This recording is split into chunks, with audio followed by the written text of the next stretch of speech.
नमस्कार। मैं यशपाल हंस करनाल से। आशा है आप प्रसन्न होंगे, संतान आज्ञा में हों। और आज रविवार का दिन, आपका कोई ना कोई कार्यक्रम बन चुका होगा कहीं जाने का, घूमने फिरने का, एक्सेट्रा। ज़रूर जाइएगा, आपका अधिकार है। एक छुट्टी मिलती है सप्ताह के अंदर, एंजॉय इट। वो गाना मैं सुन रहा था, बच्चे बोल रहे होते, दिन है इतवार का, मज़ा लीजिए। आगे भी कोई लाइन है, वो मैं भूल गया। दिन है इतवार का, मज़ा लीजिए, enjoy it, it is your right. बच्चों को भी घुमाइए, खुद भी घूमिए, और घर में समन्वय बना होगा, सबका प्यार होगा, बच्चे आपकी आज्ञा में होंगे, आप अपने माता पिता की आज्ञा में होंगे, सब ठीक चल रहा होगा, खैरियत होगी, मेरा मतलब ये। और अगर ऐसा ना हो तो मैं उस परम पिता परमात्मा से प्रार्थना करता हूँ कि जितने भी दर्शक मुझे देख रहे हैं, मेरी आवाज़ उन तक पहुँच रही है, परम पिता परमात्मा उनकी सद इच्छाएं पूर्ण करे, सद इच्छाएं। और माता सरस्वती उनको मेधा प्रज्ञा बुद्धि देने से पहले सद्बुद्धि प्रदान कर दे। कमेंट्स बॉक्स में बहुत कुछ पढ़ने को मिलता है, पता लग रहा होता है कि किसका बुद्ध डाउन है, किसका सूर्य डाउन है, इसकी लैंग्वेज कैसी है, ये किस प्रकार लिख रहा है। खैर, वो भी हमारा एक जिसे कहते हैं ना, आदमी रोज सीखता है, रोज उसको कोई ना कोई नई बात सिखा जाती है। मैं आज भी ये महसूस करता हूँ कि आप कभी मुझे मिले नहीं, कभी हमारी आमने सामने बात हुई नहीं। मेरे शहर के लोग तो मुझे मिलते रहते हैं, आसपास के भी मिलते रहते हैं, आपसे कभी नहीं मिला।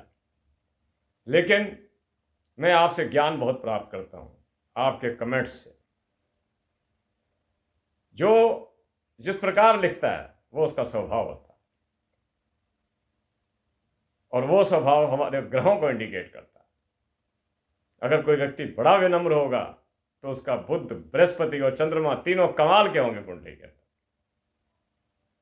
एक और बात बताऊं आपको, अगर किसी का शनि बहुत अच्छा हो, विश्वास कीजिएगा, अगर कहीं शनि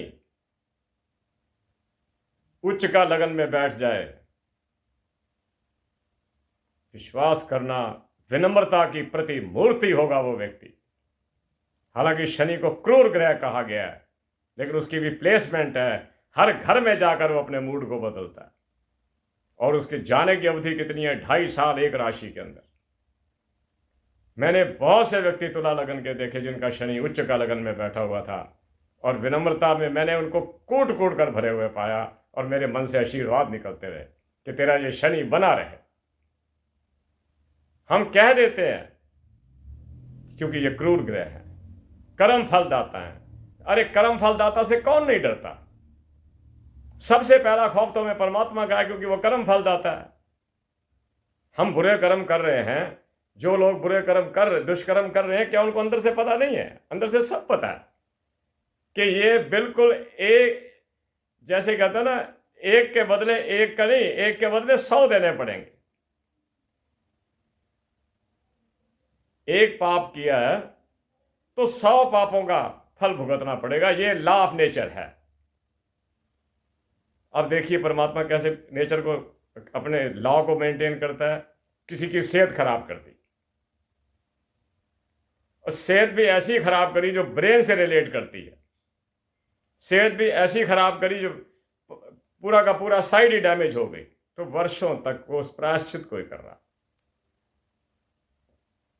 तो मैं तो हर एक से कहता हूं कि भाई, हमें डर कर रहना चाहिए।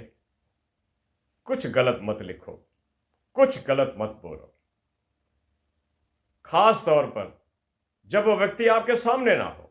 सामने हो तो खुल के बात करो साहब। अगर वो आपके सामने नहीं है तो पीछे क्या फायदा उन चीज़ों को लिखने का जिनका कोई औचित्य नहीं है। और वो एक एक यहाँ क्षेत्र बन जाते हैं कि पता है कि ये फलां क्योंकि मैं एक एक कमेंट को पढ़ता हूँ। मैंने आपको बताया ना कि I read each and every comment, चाहे वो एक वीडियो के साथ 500 क्यों ना आए पड़े, 1 घंटा लग जाएगा, मैं देख लूँगा, मुझे पता लगेगा कि परसेंटेज ऑफ द पीपल कितनी है। खैर, फिर भी आपके कल्याण की कामना करता हूँ, आपकी सद्बुद्धि की कामना करता हूँ, आप अच्छे बने, उन्नति के राह पर चलें, और आपका एटीट्यूड हर एक के साथ वही हो जो एटीट्यूड आप अपने साथ चाहते हैं। जो एटीट्यूड आप अपने साथ चाहते हैं, दूसरों के साथ वैसा कीजिए, क्योंकि वही मिलेगा। ये कहा करता हूँ मैं, दुनिया लेन देन की मंडी है। जिसने आपको नमस्ते नहीं करी, बच्चा था आपका, आपके मन में बात आ जाएगी कि कोई गड़बड़ है, कुछ मरोड़ है दिमाग के अंदर। खैर, आगे चलता हूँ। आज रविवार का दिन है, आपको बहुत बहुत शुभकामनाएं। आपको छुट्टी है आज आप अपने मन के मुताबिक कहीं सैर करने जाएंगे। हमारे हरियाणा पंजाब में तो क्राउडी है बहुत ज़्यादा। आपके यहाँ जो भी सीज़न है, एंजॉय इट। दिन है इतवार का, मज़ा लीजिए। मैं आज सूर्य पर चर्चा करने जा रहा हूँ, और आज मैंने सर्वपल्ली डॉक्टर राधाकृष्णन जी की कुंडली निकाली थी। सर्वपल्ली राधाकृष्णन जी का मैं आपको बता दूं, ये भारत के दूसरे राष्ट्रपति थे। Very intelligent person. इन्होंने ब्रिटेन के अंदर, यानी कि इंग्लैंड के अंदर, अंग्रेज़ों को अंग्रेजी पढ़ाई थी। क्या आप मान सकते हैं? ए इंडियन, एक भारतीय, अंग्रेज़ों को अंग्रेजी पढ़ाई, और उसका इंग्लिश में ट्रांसलेशन क्या होता है? क्या आप उसकी इंग्लिश बता सकते हैं मुझे? राधाकृष्णन ने अंग्रेज़ों को अंग्रेजी पढ़ाई, इसकी इंग्लिश बताइए आप मेरे को, क्या बनेगी? मैं तो बताता ही हूँ आपको। राधाकृष्णन, डॉक्टर राधाकृष्णन जी ने, सर्वपल्ली कहते थे उन्हें, जो विश्व की कई भाषाओं को जानते थे और उनकी भाषाओं पर मास्टरी थी। मैंने आज उनकी कुंडली में देखा कि क्या कारण था जो मास्टरी थी। अब सुनिए इंग्लिश में क्या कहते हैं। Doctor Sarvepalli Radhakrishnan taught English to the English. आप अपनी इंग्लिश के साथ मिलान कर लेना। Doctor Radhakrishnan taught English to the English.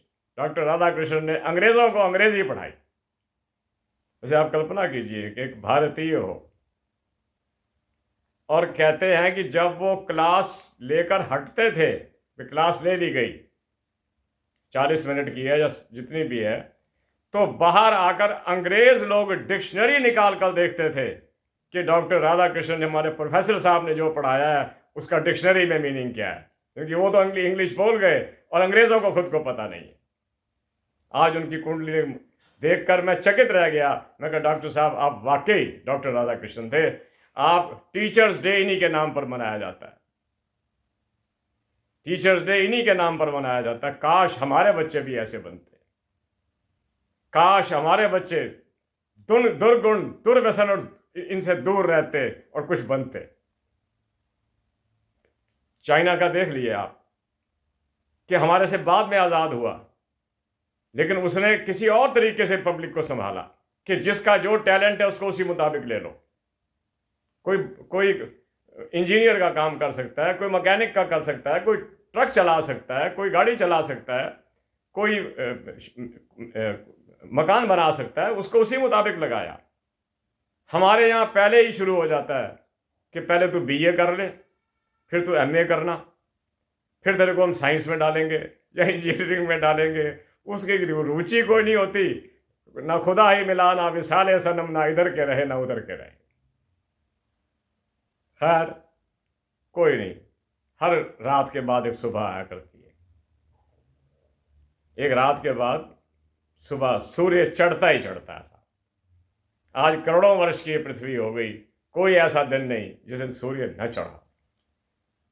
मतलब मेरा कहने का ये कि जहाँ अंधकार चलता है वहाँ प्रकाश ने आना ही आना है। अंधकार का स्टे अपने टाइम का है, फिर प्रकाश ने आना है। वो सब कुछ दिखा जाएगा आपको।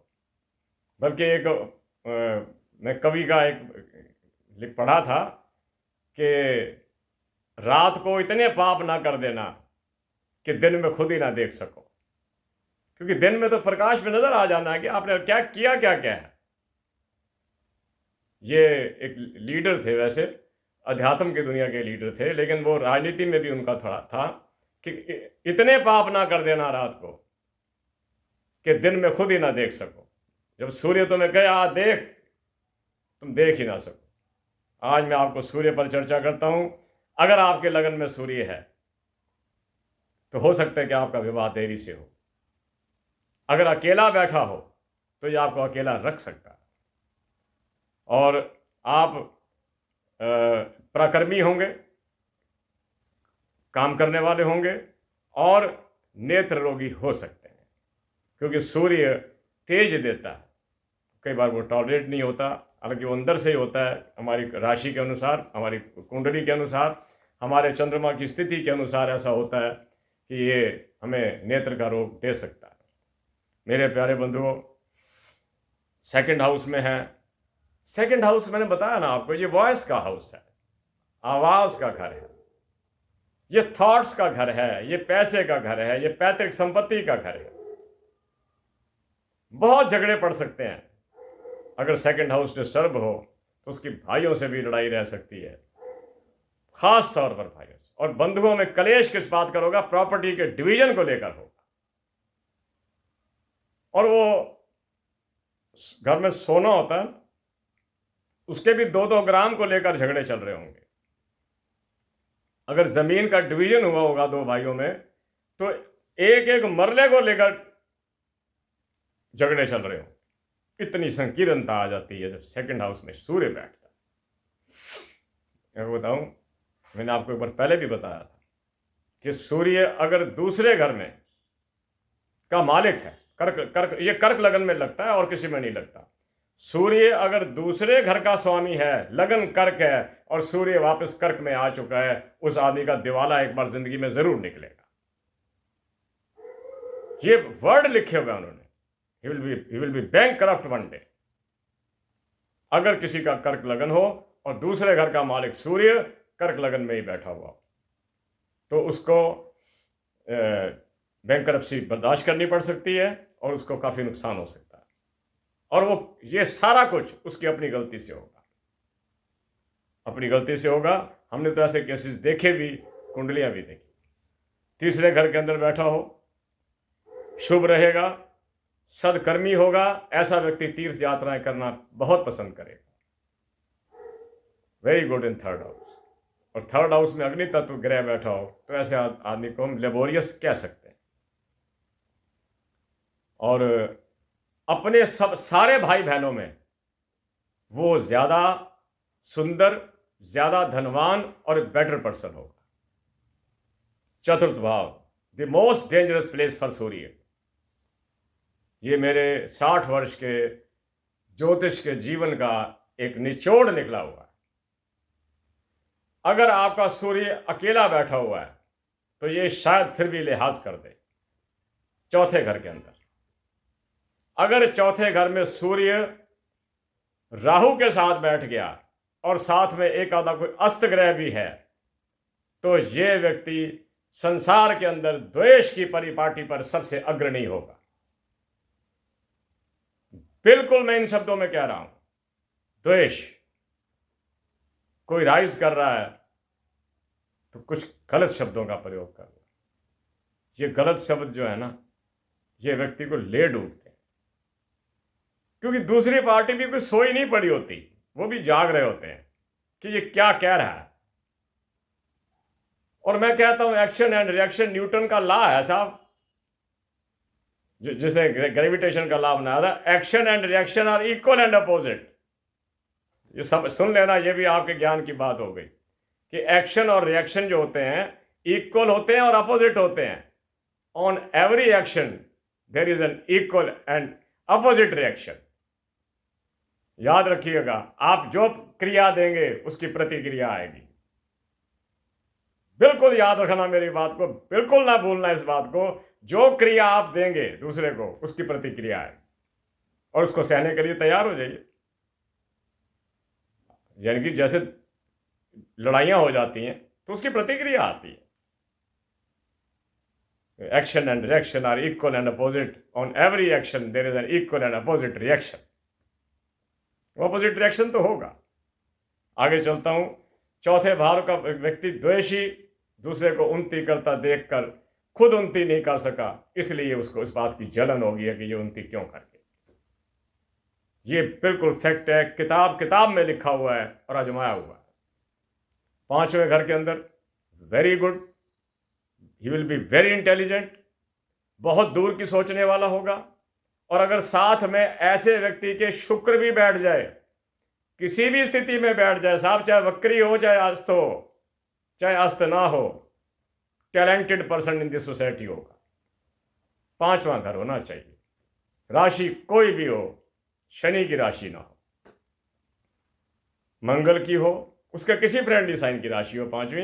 लेकिन एक कमी आएगी, जिंदगी में एक बार उसका साल 2 साल एग्जाम्स के मिस, ये पढ़ाई के मिस होंगे, चाहे वो सप्ली आ जाए, पढ़ ना सके, या किसी कारणवश एग्जाम ना दे सके, एक आधा साल उसका परेशान होगा, but he will be outstanding talented person. बच्चे भी उसके अच्छे होंगे। पांचवा घर। छठा घर, देखिए छठा घर में जब सूर्य बैठता है ना, तो ये युद्ध के मार्ग पर शत कर देता है। दो दोस्तों में युद्ध हो जाना, एक दूसरे के साथ बहस करना, दूसरे को नीचा दिखाने की कोशिश करना, चाहे उसके रिएक्शन बड़े बुरे आए, और दूसरों पर मैं कहता हूं ना, अधिकार नहीं है लेकिन दूसरों से इज्जत चाहता है कि सब लोग आए, मेरे को नमस्ते करें आके, मेरे को बड़े प्यार से मिले। आप चाहे किसी को प्यार ना करें, छठे भाव में सूर्य का ये दोष है, शत्रुओं में वृद्धि करता है, प्रबल वृद्धि करता है, और कोई शत्रु उसको जिंदगी में ऐसा मिल जाता है जो बड़ा बढ़िया सबक सिखा जाता है। छठे घर में सूर्य का दोष। सातवें घर के अंदर, सातवां घर देखिए, सातवां घर में अगर सूर्य बैठा हो तो आप ये कह सकते हैं कि आपका जीवन साथी, अगर सातवें घर में सूर्य है, अकेली स्थिति के अंदर है, तो आप ये कह सकते हैं कि उसको जो लाइफ पार्टनर मिलेगा वो एक ग्लिटरिंग पर्सनैलिटी होगा, ठीक होगा, लेकिन उसकी अपने व्यापार के पार्टनर से बिल्कुल नहीं बनेगी। He will like to live like मैं अकेला रहूं, अकेला बिजनेस करूं और मेरा कोई पार्टनर ना, और इस तरह करते पार्टनरशिप टूट सकती है, लेकिन दाम्पत्य में ऐसा नहीं होता। आगे चलता हूं। आठवें घर के अंदर ऐसे व्यक्ति के मित्र नहीं होंगे, बैंकों से लोन जरूर लेगा और उतरेगा नहीं। और अगर कहीं सूर्य की दशा में ही चल रहा है और सूर्य आठवें घर में बैठा है तो काफी परेशान हो जाएगा, काफी परेशान हो जाएगा। तो मैं आपसे निवेदन करता हूं कि आप इन चीज़ों को थोड़ा याद रखना। अगर आपके आठवें घर में है तो आप कर्जे मत लेना, ठीक है। और एक बात मैं आपको और बताता हूं कि नवम भाव के अंदर, अगर नवम भाव के अंदर आपका सूर्य चला गया, मैंने यहाँ इसको मेंशन किया है कि वो उसको अकस्मात लाभ हो सकता है। और जो आप देखते हैं ना कि मंदिर के प्रधान जी हैं, ये कहीं आगे अगुआ हैं किसी चीज़ के, जैसे कोई धार्मिक कार्य, धार्मिक से मेरा अभिप्राय सत्य कार्य है। अगर किसी गरीब की लड़की की शादी हो रही है तो वो आगे होंगे, कन्यादान के वक्त वो इन चीज़ों में आगे होंगे। नवम भाव के अंदर कहीं सूर्य बैठा हो। आगे चलता हूँ। अगर दशम भाव में सूर्य हो तो क्या बात है साहब, सूर्य की पोजीशन ही यह है तो ये दसम भाव के अंदर है। लगन में तो ये आदमी को ठीक है, एक अच्छी पर्सनैलिटी दे देगा, सब कुछ कर देगा, विवाह में बाधा भी डालेगा, लेकिन दशम घर का सूर्य, अगर ऐसा व्यक्ति पढ़ लिख गया है और उसकी टॉप क्लास पढ़ाई हो गई है, वो आप ये समझिए कि नौकरी के अंदर, इन जॉब्स, किसी भी बुलंदी को प्राप्त कर सकता है। ये हम खुलकर कहते हैं। और अगर ऐसा व्यक्ति बिजनेस में हो तो उसका बिजनेस छोटा नहीं होता, वो इंडस्ट्रियलिस्ट होता है। He can be, we can say he is industrialist. 11वें घर का सूर्य भी कोई कष्ट नहीं देता, पैसे ही देता है, कुछ ना कुछ अच्छा ही करता है। और थोड़ी सी कमी जो इसकी 12वें घर में आ रही है, तो ऐसे लोग जो 12वें घर में जिनका सूर्य होता है, ये थोड़ा परेशान रहते हैं क्योंकि इनके खर्चे बढ़े चढ़े रहते हैं। और सबसे बड़ी बात यह है कि 12th house is after all 12th house. 12वें घर का जो है, ये 12वां घर ही है आउट गोइंग का। अगर, हाँ, मैं एक बात बतानी आपको मैं भूल गया, अगर किसी आदमी का किताब कोई बोले चाहे ना बोले,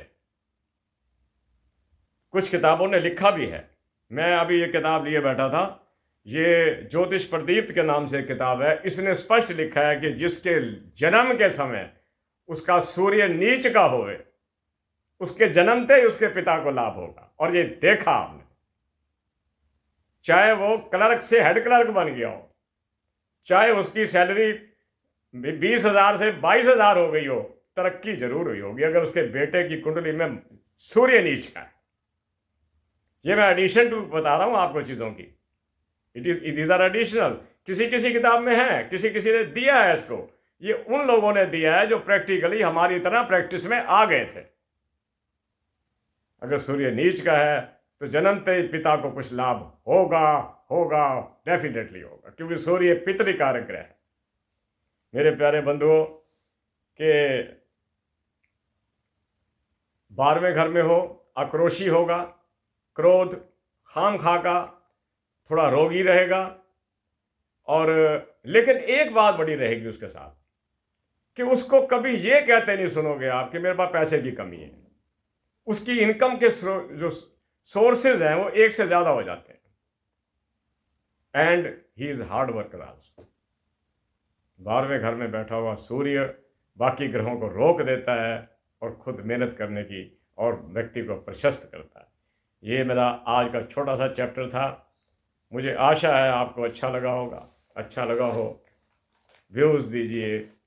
आपने कमेंट्स को तो कहीं से कहीं, सब्सक्रिप्शन को तो बहुत अच्छा किया। Really really I am thankful to you, this you did very well. इससे बढ़ने से व्यूज़ बढ़ते। तो मैं आपसे यही निवेदन करता हूँ कि आप आज संडे एंजॉय कीजिए और हर प्रकार का सुख भगवान आपको देवे, मेरी हृदय से आशीर्वाद है। क्योंकि जो कमेंट्स में आपके प्यारे प्यारे पढ़ता हूँ वो मुझे एक बार फिर आज फिर जीने की तमन्ना है, मरने की नहीं, जीने की तमन्ना। तो मैं कह रहा हूँ, जिंदगी में याद रखना, action and reaction are equal and opposite. On every action there is an equal and opposite reaction. जैसा करोगे उससे कई गुना बढ़कर वापस मिलेगा। अजी साहब, दीवार पे बॉल मार दीजिए ना रबड़ की, सीधी वापस आती है। तो याद रखिए, जैसा बोलोगे वैसे जवाब आएंगे, जैसे कर्म करोगे वैसे फल मिलते चले जाएंगे। ये तो एक पुरानी कहावत। तो इसी के साथ करनाल से मैं यशपाल हंस आपसे आज्ञा लेता हूँ। जय जगत जय भारत का उद्घोष करता हूँ और परमपिता परमात्मा से प्रार्थना करता हूँ कि आपका कल्याण करे, आपको सद्बुद्धि प्रदान करे, आप नेक रास्ते पर चले। माता से भी प्रार्थना करता हूँ कि हे देवी, हे मेरी माँ, ये सब मेरे बच्चे हैं, आयु में मेरे बच्चे होंगे, कुछ लोग ही मेरी उम्र के होंगे इसके अंदर, इनको सद्बुद्धि प्रदान कर, ताकि ये कुमार्ग को त्याग कर सुमार्ग पर चलें, ताकि इनके जीवन में उन्नति हो।